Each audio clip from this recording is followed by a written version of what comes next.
নমস্কাৰ ছাত্ৰ ছাত্ৰীসকল নতুন এটা ভিডিঅ'ৰ সৈতে মই প্ৰণৱ আৰু তোমালোকে চাই আছা প্ৰণৱ বৈশ্য ইউটিউব চেনেল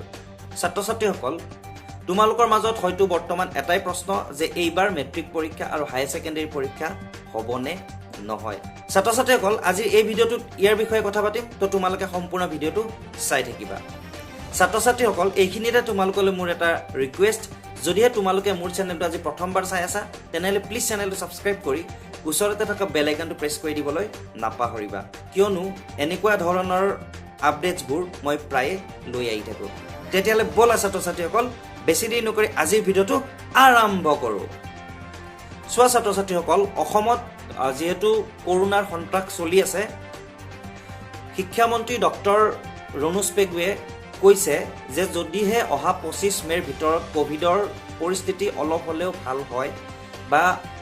পজিটিভিটিৰ হাৰ যদি কমি আহে তেনেহলে তেওঁলোকে পৰীক্ষাটো পাতাৰ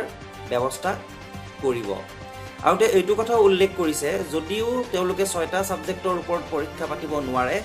তেওঁলোকে 3টা সাবজেক্টৰ ওপৰত হলেও পৰীক্ষাটো পাতিব তো ছাত্ৰ ছাত্ৰীসকল কি কৈছিল আমাৰ অসমৰ শিক্ষামন্ত্ৰী ডক্টৰ ৰণোজ পেগুৱে পৰিস্থিতিটোৰ উন্নতি হ'ব লাগিব পৰিস্থিতিৰ উন্নতি হ'ব লাগিব কোভিড পৰিস্থিতিৰ অৱনতি ঘটিলে নিয়তিৰ হাতত যাব গতিকে উন্নতি হোৱাৰ লক্ষণবিলাক ইতিমধ্যে আৰম্ভ হৈছে খুব আশাবাদী যে আমাৰ এই পজিটিভিটি হাৰটো কমিব পৰিস্থিতিৰ উন্নতি হ'ব এসপ্তাহৰ ভিতৰত এতেকে সকলো ৰাইজে সহযোগিতা কৰক এসপ্তাহৰ ভিতৰত পৰিস্থিতিৰ উন্নতি সাধন কৰক কোভিড বিধিখিনি মানি চলক আমি যাতে আমাৰ নিয়মীয়া আমাৰ পৰীক্ষাখিনি যাতে আমি অনুষ্ঠিত কৰিব পাৰোঁ নিশ্চিতভাৱে পৰীক্ষা অনুষ্ঠিত কৰাৰ কাৰণে আমাক স্বাস্থ্য বিভাগৰ অনুমতি লাগিব আমাক স্বাস্থ্য বিভাগৰ পৰা আমাক গাইডলাইন লাগিব গতিকে সকলোৱে সহযোগিতা কৰক পৰিস্থিতিটোৰ উন্নতি সাধন কৰক যাতে আমি ছাত্ৰ ছাত্ৰীসকলৰ ভৱিষ্যত আমি সুনিশ্চিত কৰি আমি যাতে পৰীক্ষা অনুষ্ঠিত কৰিব পাৰোঁ কোনো সিদ্ধান্ত এই মুহূৰ্তত হোৱা নাই আমি প্ৰতি মিনিট বাই মিনিট গোটেই পৰিস্থিতিটো আমি পৰ্যবেক্ষণ কৰি আছোঁ প্ৰয়োজন সাপেক্ষে মেট্ৰিকত যেহেতু 6খন পেপাৰত পৰীক্ষা দিব লাগে সেইটো আমি কমাই 3খনলৈ আনিম ষ্টুডেণ্টৰ চইচৰ ওপৰত নিৰ্ভৰ কৰি পেলাই বা হায়াৰ সেকেন্ডাৰীটো তেনেকুৱা সেইটো মই কৈছোঁ যে এইটো এতিয়া প্ৰস্তাৱৰ ওপৰত আছে আৰু গোটেই প্ৰতিচ্ছবিখন স্পষ্ট হ'ব অহা 25 মেৰ ভিতৰত প্ৰতিচ্ছবিখন স্পষ্ট হ'ব যে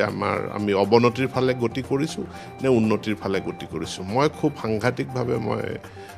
আশাবাদী পৰিস্থিতিৰ উন্নতি হ'ব আমাৰ নেতৃত্ব খুব সুন্দৰভাৱে আমি কাম কৰি আছোঁ আৰু উন্নতি হোৱাৰ লগে লগে আমি পৰীক্ষাটো আমি পাতিবৰ কাৰণে আমি সষ্টম হৈ আছোঁ আমি ছাত্ৰ ছাত্ৰীসকলৰ প্ৰতি অভিভাৱকসকলৰ প্ৰতি আমি দায়বদ্ধ ছাত্ৰ ছাত্ৰীসকল আজিৰ এই ভিডিঅ'টো ইমানে আছিল যদি তোমালোকৰ ভিডিঅ'টো চাই অলপ হলেও কিবা কামত আহিলে তেনেহলে ভিডিঅ'টো লাইক কৰিবা নিজৰ বন্ধু বান্ধৱীৰ লগত শ্বেয়াৰ কৰিবা কমেন্ট কৰিবা আৰু প্লিজ যদি কোনোবাই নতুনকৈ চাই আছা তেনেহলে প্লিজ সাবস্ক্ৰাইব কৰি দিবা ধন্যবাদ জয় আই অসম